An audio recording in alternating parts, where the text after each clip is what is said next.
Welcome, everyone. You're listening to How We Heal, the podcast. I'm Kir Noel, medical intuitive, your host. Our sponsor is the medicinebuddhawithin.com, intuitive training for all. Check out their website and be registered to be invited to all the upcoming trainings. Now let's begin our show.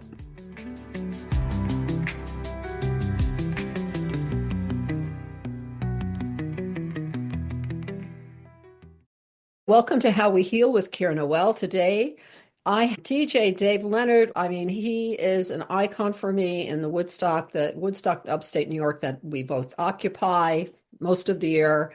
Someone who talks about our history through the sound of our music.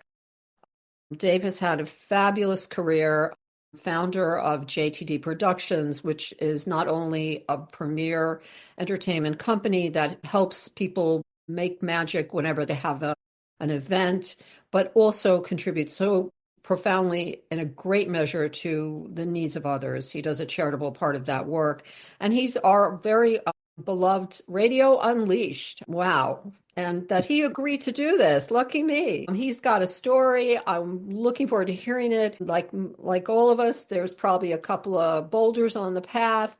So welcome, Dave. Thank you. Thanks, Kir. Glad to be here. It's kind of funny being on the other side here.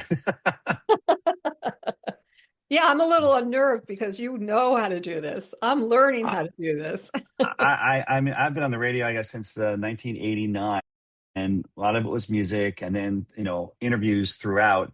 But I just learned as I went, and it's just kind of like having normal conversations. Sometimes with really famous people, sometimes just guys I see back on the street. But it's really just talking to each other. It just happens to be still one-on-one, even though whether you're reaching a few 100,000 people, a few hundred, or just one-on-one. So kind of fun. Yeah, it is fun. And I have found my calmness comes from these conversations. And my history of my childhood was like, don't talk to me, leave me alone, I'm afraid. But full circle adult, I love meeting people that have brought their own unique voice to the world, which is how I see you and why I asked you to be here. You have your own view.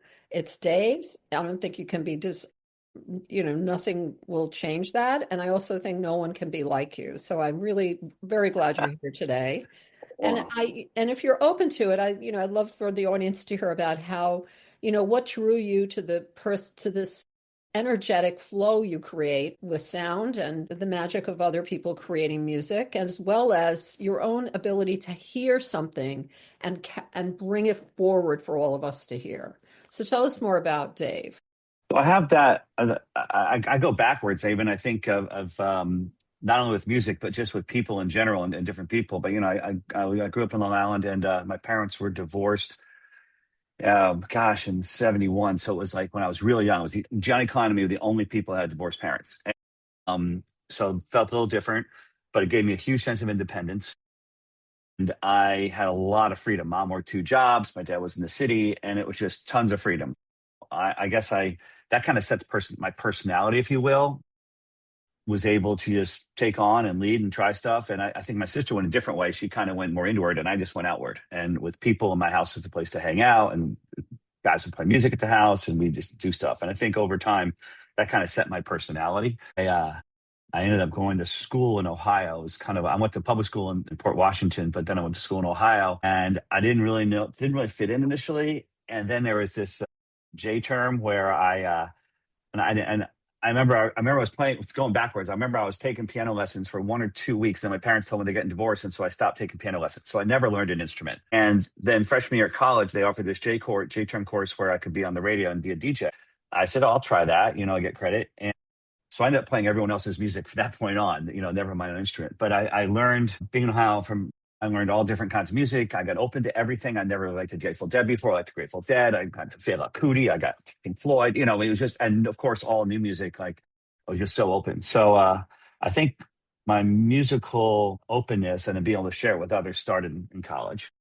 And early 20s, you're not early 20s in Ohio. And then I worked with the FCC. And then there was this kind of artistic side of me, which was just open and music and fun and DJ. And then I was able to become station manager and program director in my sophomore year. So I had 3 years to grow, and I worked with the FCC, and I developed a station and one more nationally. And that was logistical and adult side of me. And I think as I kept trying to figure out my career and my life, and after that, I ended up moving to Jackson Hole, and I didn't know what to do, and how I wanted to try to get a real job, but I wanted to, so I basically kept avoiding and procrastinating getting a real job, and I just kept DJing. So I kept going to radio stations, and I was like involved in being on the radio, and then also involved in like sales. So I had like the business element of it, and then of course the creative artistic integrity element. So you're always in the back end of it as well, kind of I how to have sell it, been. how to craft it. And Yeah, and I think that just gave me again more. What I think I found early on that to be unleashed, which to be have to have no rules and do everything I want. If I could sell my set, sell the show, and get rewarded for it, and say, "Hey, people will support this," it allowed me to do everything I wanted to do and be my own boss, if you will. Granted, I worked, for radio stations, and they had limits, but it was always because I was able to sell the show and connect with people on one level, allowed me to do everything I wanted to do on a much larger level with with the radio airwaves and all. And I think that just I kept doing that, doing both. so tell me, because I'm not familiar, what is involved in dealing with the FCC? What's that like? Well, that was a long time ago, but it was just a lot of legal stuff. And basically, I mean, also when we started KZE, I had to do some of that, but I actually was just a part of people in the circle. We when we took KZE and we added the FM signal too, we had to like deal with legalities of the tower. And like at one point, like we were in Sharon, Connecticut, and Danbury had 98.3. So we had to like angle off the tower so we didn't interfere with Danbury, but allowed the signal at the time in Connecticut to go across the Hudson River. So we had this huge new audience. It was just dealing with basically towers and signal strength and Okay. wattage, and being able to also then provide certain programming that was community oriented too. So KZE, what kind of a role did you have at KZE? So, I mean, I went to so anyway, Jackson Hole, came to Woodstock, and I was DJing in Woodstock, and then and also selling for local newspaper and all. And then I got the opportunity. KZE was an AM radio station in Sharon, and I wanted to combine selling for the newspaper and being on the air. And they said, "Hey, come in on the ground floor, and we're going to create an FM station, but we want you to sell. And then when the FM comes on, you can have your own radio show." So Okay. I combined those things, and I ended up being at KC and Sharon. Then when the station came on, I got my own show. It was a 2-hour show, and it was very block programming back then. Now And then this at is one before there were any podcasts. There's no no podcasts. podcast, And free I'm in the iPhone. car. Yeah, and I'm in the car and I'm turning on KZE. And basically, you're also at the point where DST was cool like that. And then at one point, I think DST lost some of its mojo, and I was able to then help kind of bring the NPR listener that had a lot of talk but not enough music, and the DST listener that wanted the music but not enough talk, and combine them. And KZ offered that, if you will, for a more discerning older listener. And my show, I sold my own show, and I made more money than I made selling before, and I grew an audience. And then at some point, they took my show and turned it into the 24-hour format of KZE. Okay. Do And you so remember what that was was the name of your show? Do you remember that the was name? Unleashed. That was Unleashed. Oh, that was So Unleashed. So it goes yes, back for a while. yeah, Yeah. just go back early '90s. And I did that for a while at KZE, and then I left because DST was mad that I was taking their listeners, and went and worked back at Radio Woodstock for a while. I helped them start the internet station. This is when the internet, iPhones, and everything started picking up again. KZE, I mean, to my delight, it's like they continue on for the most part with what I helped start. So I'm kind of like a proud uncle. They're still doing their thing even without me. It's not the same thing, but it stuck, which is kind of cool. And then I brought my show back to DST, and then we did the internet and the station there. And then at one point, I took the show and I syndicated the show to NPR stations around the country. So I got into 29 markets, which was a great way just to kind of just basically, it's always old music because a lot of new music, new artists. I just wanted to be a voice for new artists and new music and show the blend and show how they connected. And it was a lot of fun being able to help expose some artists and just kind of do my thing. So when you're in that work, are you going out to clubs to hear somebody before you put them on air? Do you get invited to special audiences? Tell us the Yeah, cool so for a part. while they would fly me, hey, we got, this new band called Counting Crows. They're not signed yet, but we're going to fly you to Colorado. We want you to check them out. Or, hey, there's this woman, Tori Amos. We think you might like her. Come check her out. Or, yeah, definitely they would fly me all over the country at one point to be a handful of stations. The difference was, and I knew my roles, like I was in Woodstock and I was in Sharon. So I wasn't LA or, Minneapolis or Dallas. I was this smaller station that had a cool market and we had exposure to New York City. So my role was kind of that if I thought they were cool, I could help build a story, play them, get them on the air, almost like figure out which the single was going to be and how to get the artist out. And I was always about playing more songs than just a single. But then my role is kind of amongst a lot of other cool stations around the country, but we helped create a role and format that then bigger stations then would kind of, we we're almost like the AAA and then they went up to the majors. We were there and we gave them the shot and then they made it in bigger cities and bigger And markets. and you're like a foster parent for the radio, for It was, musicians to get I them feel, out yeah. the door, get them into college. So you are, be bringing new artists, but you're also living in this part of the world that artists come. Woodstock, Yeah. right? You have like this huge history of bands and musicians. They all have a spot here. They've all played here. They develop their songs here. That history goes way back. So these extra markets you find, that must have been a blast of enormous cash flow, right? To get into those It other was markets. not. I mean, it's funny because at the same Oh, time, that's sad. well, it's sad. Again, artistic integrity, make a living. And I kept wanting this to happen. And in the way it did, I started my DJ business at JTD. I had my dog who came to every radio show with me, Jeffrey. He was on the air. We created elements like Canine Corner and Bone of the Week. We had all these kind of fun branding things that was art, again, chances to break music. And then at one point, someone liked me on the radio, and I said, "Will you DJ me a wedding?" And I was like, "Oh, I didn't really do that." And next thing you know, I said yes. And the next thing you know, they kept calling me and asking me, and so I made more money in a weekend gig than I made during the week on the radio. And The day, right. yeah, and it was That's also what beautiful, happens. and it fit my morals and values. I'm like, hey, this is great. I'm helping people start a family, and there's all different kinds of people are together, and I get to be the part to have this big celebration and joy. So I love that. So I continued doing that. I mean, to this day, I started getting so busy that I mean, that's why I named it JTD after my dog, Jeffrey the dog, so that I always say it could succeed because of me, not be dependent on me, have my standards and have my kind of training and all that, but other DJs could kind of help, do that. Yeah, So at you this have quite point, a group. You have a really nice yeah, group of DJs you work with now. yeah. And I've I been know lucky. there's another puppy, right? Jackson? So yeah, so I had Jackson. So this is, I mean, Jeffrey passed 17 years Oh old. He no. passed the day after my daughter was born. Oh And no. that I know I think he waited. It was really powerful. I was looking at him Excuse me. online today. It was gorgeous. Oh, so I mean, Oh, such a joy. and Oh, Jackson I had, and now I have Juno. I what kept the old Jays. all J's labs. I was living in Pine Plains at the time on a farm, and he had a great life there. But he would come to my gigs. No, cannot come to gigs. He would be out of his mind, and so I've kind of had to adapt over the years. But the logo's there. They've been on the logo, and again, it just shows it's bigger than me, and I have a whole team. That's been a great journey as well. Again, I love, love, love the elements of these weddings, and 50 to whatever 200. And then being on the air, again, a much larger audience, but there's an intimacy that's kind of there with both. But there's an interaction at the live gigs versus being on the air.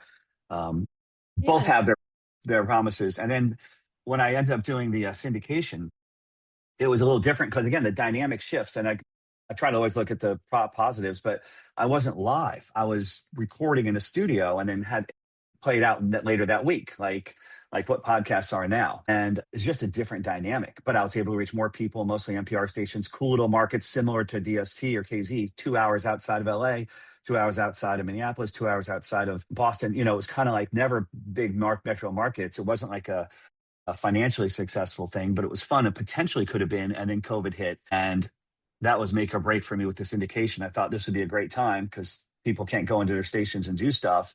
But Right. instead, I lost all my markets and there's no one there to be doing. So I just pretty much, I think a few months after COVID, I just stopped doing the show. Oh, I'm sorry. That was a big Yeah. shock. That must have been It a was, shock. Yeah. yeah, in a weird way, like it was an end of a run because my whole life was defined by being a DJ and on the air and off, and all. And so that was kind of a big paradigm shift for me. And Everything was so I internalized. I got a lot of stuff done. I did a lot of projects that I always say I'm going to do and never had a chance to do. There are bands that would send me, at one point, they would send me cassettes, and then we were in the realm of CDs, and then they're in the realm of digital media kits. And I'm finally listening to some of these things. And I finally got back to people. They're like, dude, the band broke up 3 years ago. I finally got this stuff. But yeah, it was just a shift in my world of being on the air. So when you're sharing about your work and this beautiful fun life. I mean, it sounds fabulous, especially JTD, where you get hugs. People cry and smile and dance. You're going to get hugs. I feel like there's a part of you, somebody who really brings light to the world. That's how I feel about you. When you're sharing about it, it's like you're a sparkler. You're like, I'm just being me. You're not pretentious. I'm sorry to tell you, I think you've been trying. You're just, and it's not, it's more than cool. It's like a real person that just does Dave, just Dave, which I think is so powerful. I mean, the magic of you is I have never met you. I think I met you once in a public setting and we said, oh yeah, eyebrows up. Yeah, sure. I think I recognized you, but we never sat, we never talked. But you have always, I think, drawn people to you. That's like people that wanted to be part of your vibe, not Mhm. just because you're a DJ, but because there's something about you that's very musical, and you don't even have to know how to play an instrument, you know? And I don't know. Again, it's happened in the world of music for me, but music hasn't been as much part. I mean, it is indirectly, but I mean, I appreciate that. I love that. I think I kind of take what my mom and dad both gave me. It's like, find the good in everybody. Music to me was a calming theme that could bring all different kinds of people together. That's how I started meeting so many different walks of life, from school. I mean, maybe before, but that really kind of solidified it. There was a commonality there. And I mean, that still happens to this day. But yeah, it doesn't always happen with music. Sometimes it's just, I just like learning about people. I mean, for a while, I was just meeting all kinds of people. And I don't know if it's been since COVID or since I turned 60 or whatever, but I'm not meeting as many new people. But what I have been doing is all the people that are in my life, I'm getting to know more and deeper, or, it's expanding some. And of course, it could just be, there's this whole element of, passing the torch with career and age. And even my kids now are, doing things I used to do. Hey, Um, but it's just we're both in that the sixth decade. And yeah. yeah. And I'm just again still trying to find common ground with folks and be be a light and again just also kind of be keep my integrity and kind of live this great life. And if it attracts someone great, and if I can help someone great. And I think that's also what's starting to happen. I did so much like work and grow and all these things. And all of a sudden now, like, how can I help others? Like how my world, people have helped me. I'm great. I mean, I'm not here because of what I've done. I've just had opportunities and options. It's just been a lot of fun. Like you said, some rocks and bumps along the way, but it's like, how can I share what was given to me? And in a weird way, like we talked about, like my mom had recently passed this summer, and it's like doing her eulogy and people saying things. And I felt, wow, such a commonality there and a thread that has carried on from my mother to me. And I want to make sure I carry it on to my kids, but also to just Hmm. that spark that she brought to the universe. I want to make sure that still goes through me. Well, that you certainly carry and hold the torch, the lantern wide open for everyone to meet you.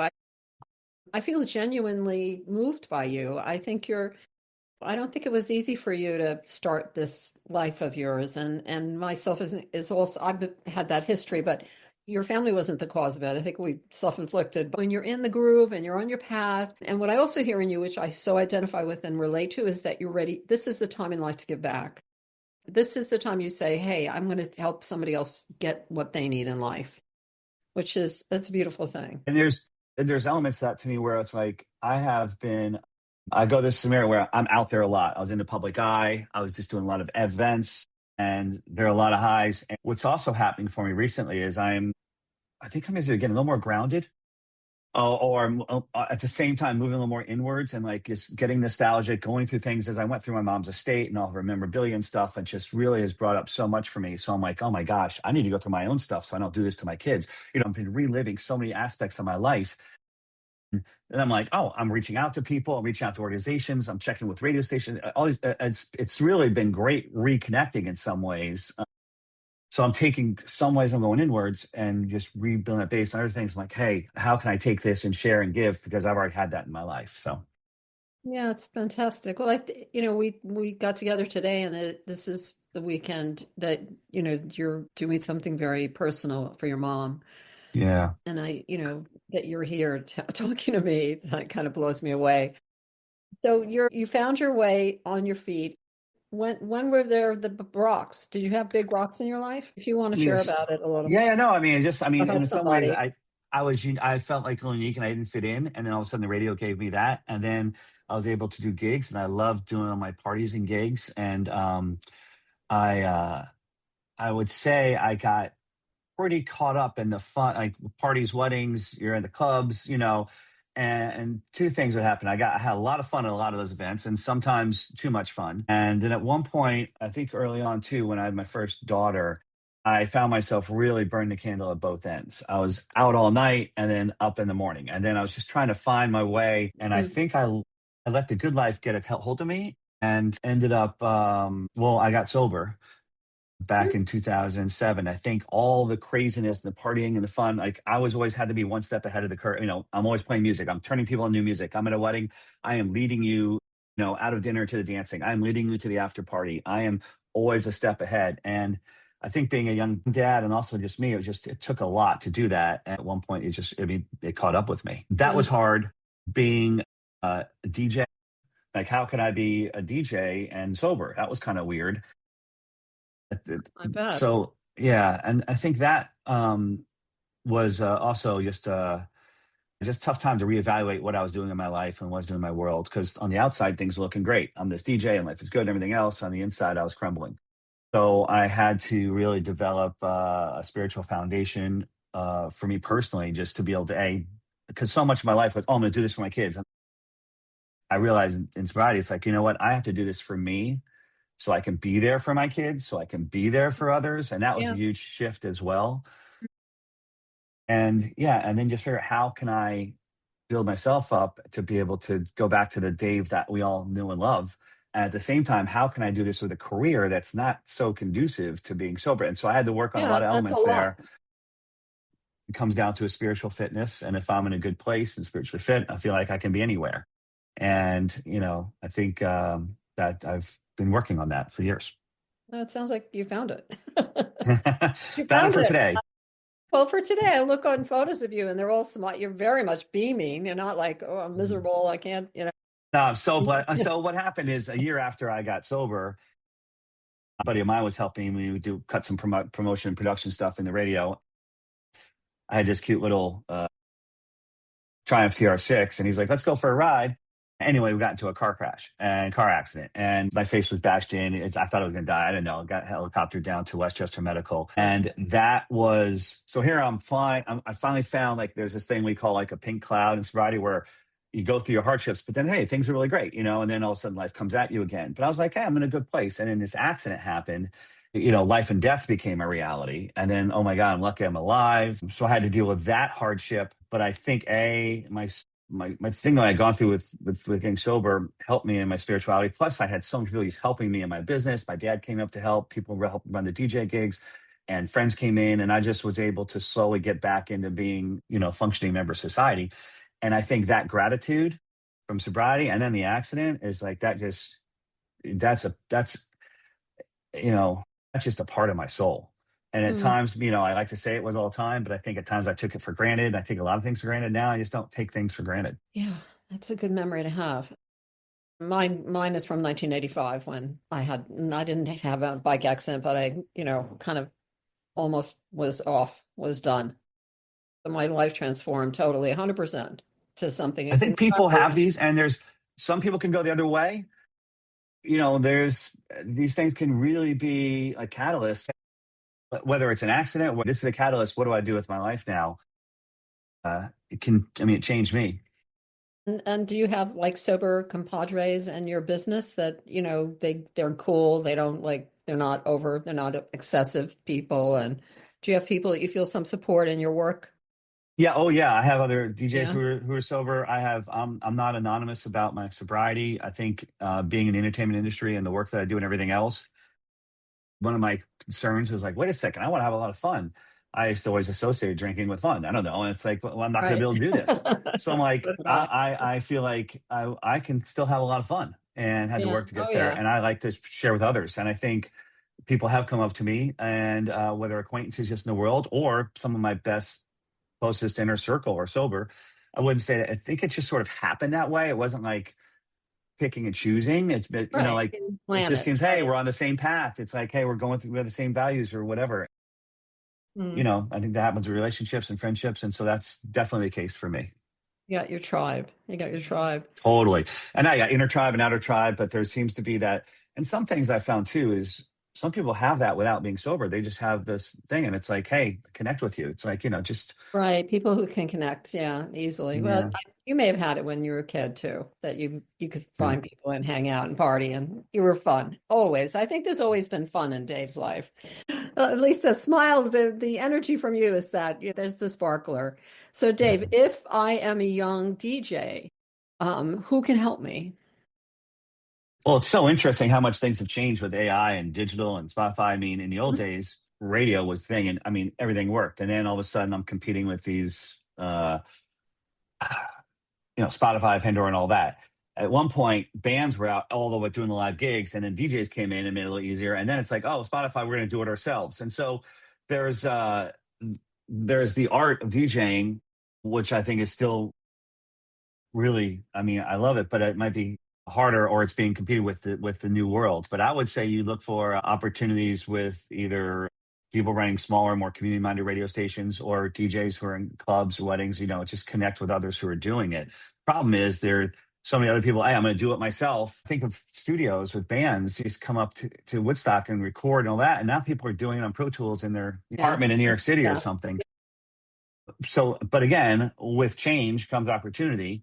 It's just how much do we adapt? And I mean, I've adapted as a 60-year-old male. I mean, I was spinning vinyl and carrying around crates, and then I went CDs and then laptop. And I've adapted, but I think it's also someone who's interested who might bring new tools, and you kind of mix the soul of the older stuff with the technology and the desire in the newer world and kind of combine those things. That's where I also feel like it's great to work with younger DJs and stuff now too, to help share my experience, but have them bring in this whole new element that I might be missing. Right. The technology and the wherewith. And is AI have anything to do with DJs? What? Not me, not yet. Well, maybe it does. I mean, I'm out there thinking, I figure, I don't know how. I just have a thing where I mix songs together and it works. And all of a sudden, Spotify took my brain and tried to make it into an algorithm. And I got, like, what the heck? But it doesn't do it the same way. But so I don't know how AI would. They could probably try to take things, but it's just not the same. But who No. knows? It's Oh, making inroads. I kind of like the phrase HI, which is human intelligence, which There you go. We don't discernment. want to lose with all of this. I mean, again, Right, right. I don't want to shoo it or whatever. I want to say, okay, if there's something there to help, I like to have a toolbox. It's like sobriety helps me have a toolbox to live. I got to have a toolbox to work. It's like I'm okay taking these things in, Mm, but you just don't want to take over. right. I agree. I think we have to. And I mean, I love the idea of the radio in the car and you Hmm. turn it on and whatever platform it's existing in today. I mean, it's still a radio, right? Yeah, I mean, I still like the local. I mean, it's interesting because I still listen. I still like some of the local NPR stations and even commercial stations like KZ or DST that you don't really find out there that can give you a local element, a local edge. And sometimes it doesn't matter, and you want music, and you get the opportunity of a Sirius or a whatever podcast out there. But, I mean, I connected with people like they're in their studio painting, they're in their bathroom, whatever, they're driving. It's like it's an intimate connection that is It just still is. one on one, and Yeah, regardless. And I love that connection. I do too. I remember like, way back I would take a drive to New York because I lived in outside New York City and I would be listening on drive time. You listen to like the DJs in the morning on drive time Yeah. for the hot slots, for the high paying ads, different time, different day. Yeah, mine was so I was lucky because I was on Sunday evenings when everyone was either driving back to the city from skiing or being up in the Hudson Valley. And that was like, man, this is like this must be what drive time is like in New York City, in the Friday Right, morning or that mornings. is. Because I was getting 10, 20, 30, 40 calls and I was answering all the calls and playing all these songs and talking. And there's a traffic jam on the thruway and you've got all these people listening now. It's just crazy. So, That was a great slot. Yeah, it's a great yeah. Yeah. slot. What And was early on, I think it was Saturdays. Nick Harcourt and I were on Saturdays, and every store we had the radio station on at one point. I mean, 90% of the stores, and you just hear and talk, and it was just so cool. And that that is we lost some of that. great. You lost it, yeah, for now. Mhm. So your Radio Unleashed, how do people find you when they want to I listen to Dave? have the podcast, it's radiounleashed.com. I have a lot of previous shows. It's interesting because when the show aired, it was the coolest new music, and I was breaking bands, and now some of those, like, oh, that was a year old, they're popular or whatever. It's like still breaking bands. But radiounleashed.com is there, and JTD Productions is there for weddings or parties. last year we started a podcast of our own. I started working with Josh over at a Terrapin restaurant called Hudson Valley Unleashed, which is not music, but we've been interviewing different Hudson Valley luminaries. And that has been a lot of fun, Oh, that sounds interviewing and like talking, fun. and Where do got I me find back your behind a podcast? microphone. That's on Spotify, Sky, and Apple, surprisingly. Great. Great. Yeah. I didn't know you guys had a podcast. I didn't get there. Yeah. I'm going to It's not check it music, out. but it's really fun. And it's another part that I love about being in Hudson Valley. There's just so many different people and walks of life. And some have been like friends that, you know, how you have a person that you like, and then you like see them in their element of what they do. And you're like, I knew I liked them. I love how good they are at what they do. And that's sort of been happening for me. It's like, you know, you see someone, and I just like, I saw my person I love for years, and I saw him perform on stage, and I was like, this is amazing. You know, just had that joy pouring of love. But it's been really great doing the show. And some people, it's like just out of nowhere, I don't know, and Josh might know, or someone else ask about it. Other times it's someone we might know in different walks of life. And it's been a real treat for this is our first full season of just doing interviews, and had a lot of fun with that. Oh, that's great. Are you guys weekly? It's yeah, we did our first season. We just wrapped up our last show last season, but we have another 10 podcasts, I think, to put out over the next few months. So we're taking it as it goes. But yeah, we're releasing every Monday. And it's funny, like I worked so much with radio, and I had this whole idea. Podcast is not necessarily the same as radio. And it used to be, when you get your best plane tickets, Tuesday nights, you know, or when does the album get released? Saturday at noon. So there's a whole different element here. So it's like I'm trying to bring my radio experience of being on the microphone and interviewing, but also like behind the scenes. And it's a different ball of wax. So I'm learning too as we go. It is definitely different. Yeah, it is. So Yeah. I think you bore your soul. I'm sorry to tell you. It I don't wasn't think I know. like I don't know any other way. yeah, we didn't stay on the surface of you. We went deep dive. And I really I just wanted, for you to come on today at this important moment in your family's life. You're such a great guy to do it. Thank you. Such a great man. Oh, my mom would What a love it. guy. Yeah, it's just it's a great way to connect and share, and I need to. I guess that's a big thing. I get so much when I connect with someone else. You know, it's like even when you give, sometimes you're giving to give, and you get more sometimes. But it's this weird oxymoron. To get control, you have to let go, but it just goes against things. And I think That's that's absolutely true. You're giving me, and everyone's getting something from your being here today. It's very powerful. Thank you. But I appreciate that you get something too. So that was very beautifully said. Yeah. So maybe I'll rise to the high level of luminary for your podcast. But right now, you're my luminary. You're mine here. If anyone, JTD Productions you have a building or a sign out on 28. I have a sign. It says that my building, but I have the sign. Yeah, that's right. Yeah, people can find you. They see it as they drive. Yeah, it's jtdproductions.com. I'm everywhere. You can just go into the deli and say, do you know Dave? And they'll give me my number or something. Are you your Spotify? Apple? Yes, for the podcast, for both.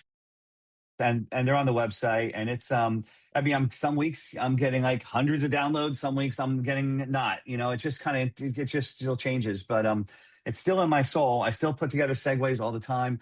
Like for me, the DJ season it's really quiet in the wintertime and really ridiculously busy in the spring, summer, and fall, which is kind of similar to the Hudson Valley, but it's like almost needing the seasons. Like it's good to have this quieter season just for me to regroup, if you will. Yeah, definitely. And you're down in the at a beach, aren't you?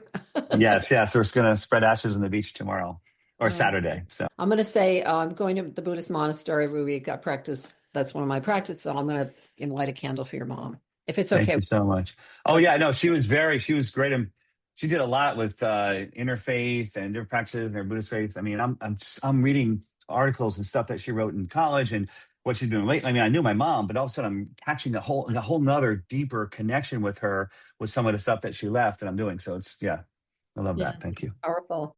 All right, Dave. Well, thank you so much. It was lovely and was actually incredible to meet you. And I feel like the sparkler has lit me up for the night. I'm going to go turn on Radio Unleashed and hang out with I love it.